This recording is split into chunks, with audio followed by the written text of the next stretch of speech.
You have made it to the third lesson of this series, Molding Music. Today we are going to take the music that we created yesterday in SongMaker and learn how to put it onto staff paper. We will first begin by learning what certain musical signs mean and how to draw them. Then we will work on starting to memorize notes on the staff. And finally, I will show you how to transfer the notes that you created last lesson in SongMaker, and I'll teach you how to put it onto the staff. These are the two clefs we will need for this course at this point. The treble clef is for the higher notes. It looks like this. To draw a treble clef, we start simply with a dot below the staff. Then we curve down slightly to the right. After that, we go up to slightly above the staff.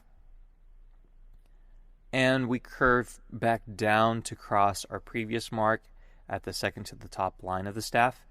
Then we make a slight left curve back to the bottom of the staff. And finally, we curve up to the third line and finish by wrapping around the second to the bottom line. So the treble clef is not easy to draw, so I want you to get some practice drawing it. If you look in your handout, I have some worksheets to help you learn how to draw the treble clef. Go ahead and pause this video, practice drawing it, and after you are done, play the video again and we will learn how to write the bass clef. The bass clef is for the lower notes, and it looks like this. Now the bass clef is much easier to draw than the treble clef was. We will start first by drawing a dot on the second to the top line like this, then curve up to the top line, then down to the second to the bottom line. Finally, put a dot to the right, just to the right of the bass clef that we've got so far, and put it on the top space, and then put another dot on the second to the top space.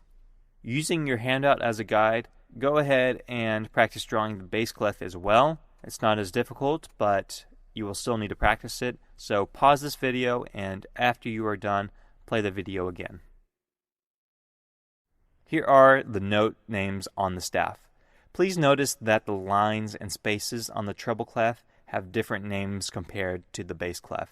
Now, this is a lot to learn at this point. Don't let it stress you. It takes time to learn these, and it is not necessary to have them completely memorized for this class. I will give you a cheat sheet for this class to help you, but it is important that we at least begin the process of learning these notes from the beginning of your music education. The more you use the staff, both writing and performing, the better you will get at memorizing them, which is, in part, the point of this class.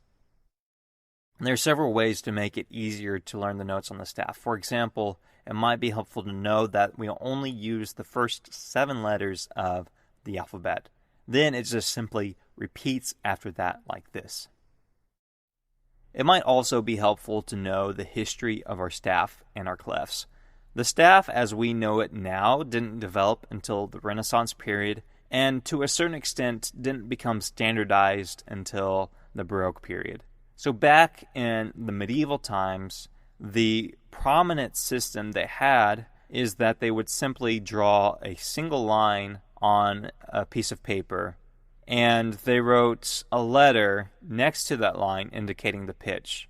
Then they would mark what they called neumes above or below that line to indicate an approximate melodic contour. Everything on that line indicated the letter that they wrote, and everything above that line was above that letter, and everything below that line was below that letter in pitch. It wasn't a very specific system because it only gave an approximate contour for the melody. Well, over time, they added more lines to the staff, but they still used letters to specify what these lines represented. And that's where we get our treble clef. The treble clef evolved from a fancy letter G, and you can see the G right here. In our modern staff, the treble clef wraps around the G line. So using that system, that means that this line is our G, then the next space would be our A, then the next line would be B going up, and then everything below that, below the G line, we've got F for the next space down, and then we got E, and so on. So that's how the treble clef evolved. The bass clef came from an F. If we replace the bass clef dots with lines, it is easier to see the F. And again, on the modern staff, the bass clef wraps around the F line. So that indicates that this line is an F, and then right above that, the next bass is a G, and we go A, etc. And then below that F line, we got E, and the next space down, then the next line down, we got a D, and it goes on. There are other ways to memorize the notes on the staff, such as using phrases to help you memorize the letters and so on. I've provided some of those phrases in your handout that you can use as a reference. What I want you to do now is take a few minutes and take a look at your handout packet for today. There is a page that has dots on the staff where you are to label the note names of the lines and spaces on which the dots lie. Here is an example of how the dots are labeled. Go ahead and pause this video and work on those, and come back to the video after you're done labeling those notes. Another thing we need to cover before we put our music down onto paper is this bar line and this bracket before the staff. If these aren't there, it means to first play the top staff left to right, then the bottom staff left to right. However, with the bar line and the bracket, it means we read both staves at the same time from left to right. In other words, this portion of music would be played like this.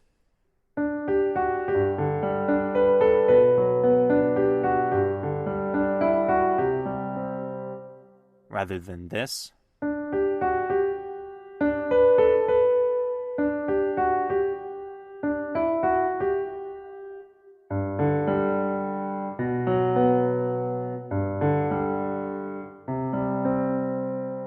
So go ahead and work on drawing a bar line and a bracket in your handout, and return to this video after that.